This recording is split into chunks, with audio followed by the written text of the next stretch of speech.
Olá pessoal, eu sou o professor Wallace Sestari, professor de literatura. Hoje a gente vai falar um pouquinho sobre o livro aí da prova da UERJ, Dom Casmurro. Dom Casmurro, como você sabe, um grande clássico da literatura brasileira, da autoria de Machado de Assis, publicado ali na virada do século XIX para o século XX, um grande exemplar do realismo brasileiro, apesar da gente não poder afirmar claramente que Machado é de todo um autor realista. O que é importante para você atentar aí na leitura do livro, em alguns aspectos mais interessantes para pegar aí a redação da UERJ? Bom, a primeira coisa que você tem que saber é que o realismo, como estilo de época, ele vai estabelecer um conjunto de críticas à sociedade e às suas instituições. Crítica ao modo de vida, ao modo de pensar, à família, ao casamento, e por isso traz uma história de traição. Um pouco diferente do cânone realista, Machado coloca um narrador personagem, um narrador de terceira pessoa.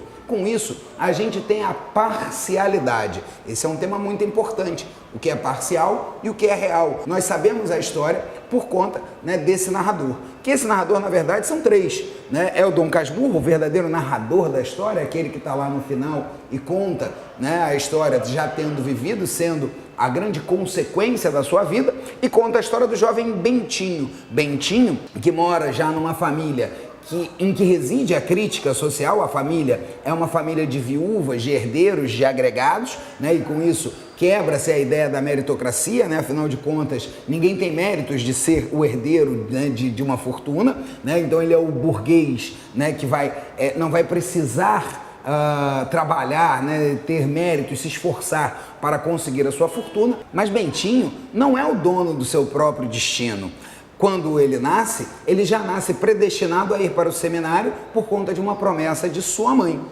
E ele sai desse seminário quando ele conhece, na verdade, o amor por meio de Capitu. Ele ainda muito jovem, Capitu também muito jovem. Capitu, ou seja, aquela que, segundo o seu radical, significa cabeça, é quem vai pensar também pelo casal.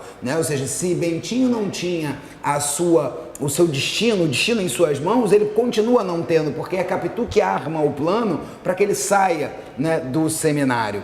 Capitu não é uma mulher como outra qualquer. Capitu, ela tem um papel diferente, ela tem um papel protagonista na vida de Bentinho. E é claro que o papel da mulher pode também ser explorado pela redação da UERJ. A história, no geral, é a história de uma traição, ou seja, o momento em que ele casa com Capitu, e Capitu tem a sua amiga que também casa com o melhor amigo de Bentinho, e ambos formam ali dois casais felizes. Essa felicidade acaba quando Escobar morre, afogado. É exatamente no enterro, no velório de Escobar, que surge a dúvida e o ciúme. É nesse momento que Bentinho larga de ser Bentinho e passa a ser, na verdade, assumir o papel de Dr. Bento Santiago, o homem enciumado que a todo custo vai tentar provar a si mesmo que a sua mulher o trai. Ele, inclusive, tem um grande paralelo com o Otelo. Há uma grande identificação no próprio livro com a peça de Shakespeare, Otelo, em que a gente percebe que é dado a Bento Santiago o papel correlato de Iago, a peça de Shakespeare, aquele papel de acusador. Ele é o advogado porque ele, na verdade, é o grande promotor que acusa Capitu. O livro todo passa a ser uma grande peça jurídica, em que se apresenta o autor, em que se apresenta o livro, e logo depois, o primeiro capítulo mesmo da história começa com uma denúncia, como começam todas as peças judiciais. E aí Bentinho, na verdade, já Dr. Bento Santiago, vê as semelhanças de seu filho Ezequiel como verdadeiras provas da traição de Capitu. Isso tem muito a ver com o realismo, que tem a ver com o cientificismo, a ideia de o que a gente vê pode não ser exatamente a realidade, o parecer pode não ser exatamente o ser. As questões de essência e aparência podem ser muito cobradas como um tema da prova. Acaba que Capitu, ela é colocada num exílio, ela e Ezequiel, e ele acaba perdendo os dois, porque os dois acabam morrendo, e isso tecnicamente liberta aí já o Dom Casmurro, a pessoa solitária, o elemento tristonho, sem amigos. Mas a partir daí, ele, na verdade, conta essa história toda como um grande preâmbulo para dizer que vai fazer uma outra coisa, contar a história dos subúrbios. Porque, na verdade, esse narrador, ele é totalmente parcial. Ele não quer convencer você, leitor. Ele precisa convencer